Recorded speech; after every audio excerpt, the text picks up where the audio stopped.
What up, guys? JP back at you once again, bringing you guys episode number 24 in my entire DVD and Blu-ray collection. This is a series in which I show you guys every title in my collection and talk about them a little bit.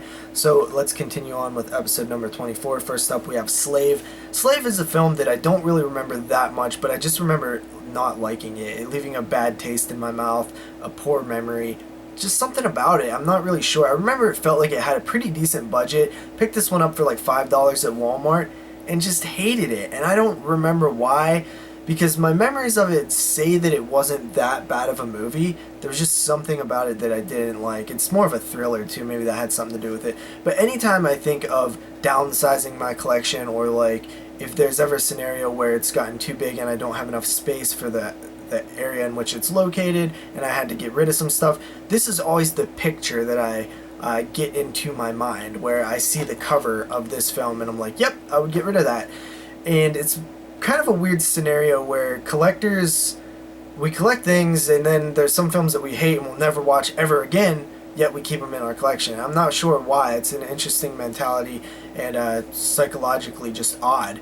And that's kind of me, you know. I'll keep this in my collection for no reason other than to have it on DVD. So, who knows?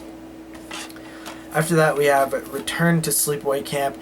This one I did not find as offensive as other people. I actually enjoyed it. It's not a good movie. It's definitely a bad movie, but I kind of like it. As you can tell, I am a Sleepaway Camp fan. I absolutely love the first film. It's becoming one of my favorite horror films of all time. And the sequels are fun too. And I just heard the absolute worst things about Return to Sleepaway Camp. I remember for years it was just known. Anytime I heard anybody talk about it, it was super negative. So I was going in expecting like the worst film ever, and I came out thinking like, oh, that was a bad film, but it wasn't that bad of a film. It wasn't as bad as they say. I actually liked it. It's bad, but I liked it. And I'm not. I don't know. It's a weird one, man. It's definitely got its quirkiness and just oddity, just super weirdly written, and characters are weirdly acted and portrayed. It's an odd one, but I kind of like it. After that, we have Sleepwalkers, Stephen King film. I actually had this on VHS as a kid and used to watch it all the time. Didn't really pick up on the comedy. Got older, noticed the comedy, hated it. And then I re-picked it up on DVD, saw it again, and I was like, I actually like this film. It's actually pretty solid, and it's one that I'm a fan of. I honestly like Sleepwalkers a lot. I always thought it was way worse than it actually is, but it's actually pretty decent. Weird concept, these like cat vampire things. Just an odd one, but I do like it. I definitely do like it. Olivia Hussey is awesome in it, and as you can see, it like advertises that there's Stephen King and Clive Barker cameos, although I'm not really sure what that has to do with anything. I mean, they're only in it for a couple seconds. Mick Garris directed. Really fun stuff here. After that, we have Slither. This is one of those films that got tons of hype. I thought it was really cool the first time that I've seen it, but ever since then, anytime I watch it, I'm like, yeah, it's decent. I can understand why it would be popular at the time that it came out in horror. Not much was going on, and but I don't know, there's just something about it that it's not as fun on repeat. And but it's a cool movie. I don't know. I almost want to like it more than I actually do. It's alright. After that, we have something in my collection that I actually I'm glad I own this, and it's one of those things that I grabbed and was super excited when I grabbed it, and then never bothered with it again, and that is the Slumber Party Massacre collection. I remember when this came out, I paid $20 for this thing, and I was so excited because I'd always heard of it. It was right when I was getting into collecting. I was super new to it, did not see like any of these films from the 80s, these 80s slashers, but I was obsessed with 80s slashers, and it was a trilogy, and I'd heard so much about it, and I'd seen this cover, and I actually had seen the first film on IFC like way back in the day, and I remember just seeing the opening with all the chicks in the showers and stuff. And it's just one that when I picked up, I really kind of was lukewarm on all of them. I really didn't like any of them. And since then, I think that my feelings would have changed simply because I've kind of grown as more into like what I like, and I don't look at things as if they're straight bad. You know, it's different. It's like I used to just look at a film and expect it to like blow me away back when I watched this, but now I know more about filmmaking, and I know more about technique and just different things. And especially slashers. I have a feeling that I would like at least the first one more than I did back then. I don't know about the sequels though. Those in my memory were pretty bad. But I'm hoping that Scream Factory eventually releases the second and third one on Blu-ray. I think it would be pretty cool. But the first one, I do have on Blu-ray, and I will check out again eventually. That would be a fun one to do on the podcast, the trilogy. After that, we have Smiley here. I grabbed it for $3 at Dollar General. Never watched it. I've heard nothing but bad things about it, so maybe one day. After that, we have an IFC Midnight here. We have the Snowtown Murders. This is one that I heard so much about, so much, and it ended up being just alright. It really wasn't that good. I mean, the story was pretty freaky and scary, and I don't mean that in like a ghost way. I mean just like a messed up way. And it's weird, man. It's just a weird one. It's about I think pedophilia and homosexual rape and stuff like that. I don't know. It just wasn't really my thing. I didn't really find it to be overly shocking, just more stupid. It just seemed like the characters were stupid. I might give it another shot one day, but who knows? I mean, it's not really a film you run back to. After that, we have Sometimes They Come Back, which just got a Blu-ray release like shortly after I picked this up. I actually really like this one. This is a solid Stephen King film that it's not the best in the world, but if you look at it like, I don't know if it's a TV movie or not, but it feels like it was a TV movie. If you kind of watch it like that, it's pretty solid. I've always found this film to be extremely depressing, so it's not one I could venture back to often, but when I'm in the mood for it, when I'm in the mood for being depressed, I'll pop this one in. It's pretty decent. I grew up with that one. I watched it a lot growing up. After that, we have Species 2, which just got a Blu-ray announcement. Species 2 is actually a solid sequel to the first Species film. I can't really remember which one's which, but I do remember liking both the first two. The second one I remember picking up and renting it as a kid. After that, we have Species 3.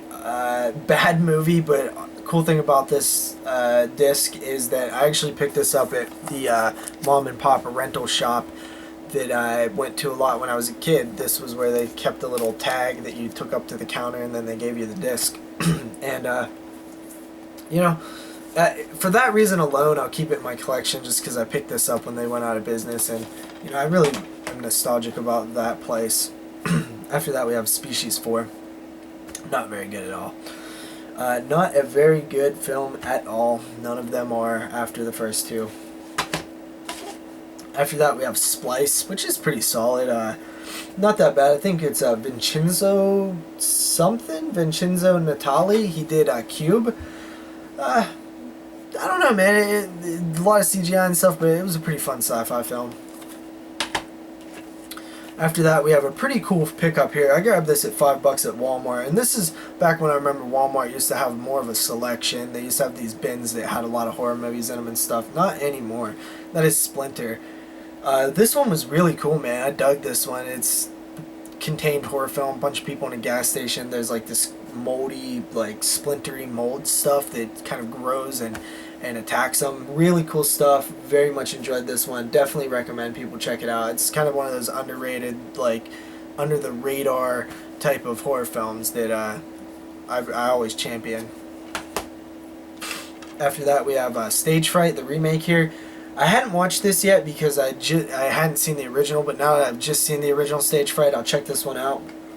I hear they took the theater theme and really kind of amped it up a little bit, so I'm curious to see how that plays out. I probably won't like it, but who knows? Who knows? After that, we have Saint Nick. This is a film that I still haven't seen. I've had it in my collection for quite a while. I actually should give it a watch since it is Christmas and the winter holiday season. It looks pretty cool, honestly, and I love Christmas films, so I'll definitely give this a shot. Hopefully this year, if not next year. After that, we have The Stand, Stephen King's The Stand. Oh man, this is an epic right here. This is a 4-part miniseries. I believe this still is the highest watched television event of all time, and it's pretty awesome, honestly. It's pretty good. It's dated as hell now, but It's one that I definitely enjoyed watching and highly recommend people pick up. It's super long. I recommend watching it not all at once, but do it as it aired. Like, watch it once a night. You know, start Monday and end on like Thursday, or maybe take a break Wednesday, finish it up Thursday, Friday, or do it like once a week. I think that that's the best way to watch something like this, and that's how I did it. So recommend doing that. Curious to see if they would do like a giant remake, how it would turn out, which they're talking about. After that, we have Stay Alive, the unrated director's cut. This film is way better unrated than it is rated, and it's still not that good. But if you like video games, it's kind of grown on me. It's like a guilty pleasure of mine. It's fun. I do feel like it kind of falls apart and gets a little boring towards the end of the film, but early on when they're doing the video game stuff, dude, I have fun with it. It's a lot of fun when they're all doing that, and Frankie Muniz and some other people in it. Pretty cool. I honestly like it. After that, we have Still Trap. I've still never checked this one out. Had it in a collection forever. Looks like some Saw type of gimmick here. It's Dimension Extreme. I eventually want to collect all of those. I have a few of them, and some are good, some are bad, and I will eventually check that one out. After that, we have The Stepfather, which I love. The Stepfather is great. Terry O'Quinn, good stuff. I've wanted to grab this on Blu-ray simply because it's The Stepfather and it's awesome. I also want to grab the second one, and I wish they would release the third one so I could complete the trilogy. But for now, I just have this first one on DVD. I remember watching the second and first one as a kid on VHS, but I barely remember the second one at all. But the first one is still classic. Good stuff, man. Good stuff. And then finally here I have Storm of the Century, but this also has a bunch of other films. Storm of the Century is seriously one of the most underrated Stephen King movies. I watched it for the first time last winter and loved it. It was so good. So good. It was hardcore, great ending, super long, and completely interesting the whole time. I had a blast with it. I gave it like a 9 out of 10. And it has The Shadows, Sheltered, Night of the Living Dead, which I believe is the original, honestly. Yep, original black and white. Last of the Living, I Am Omega, Zombie Dearest, and Hide and Creep. All probably terrible films, except for Night of the Living Dead, of course, but public domain, that is, and the rest of them. This is one of those crappy Echo Bridge packs. I'll never watch any of this stuff in here. That is it for this part, guys. See you guys next time. Peace out.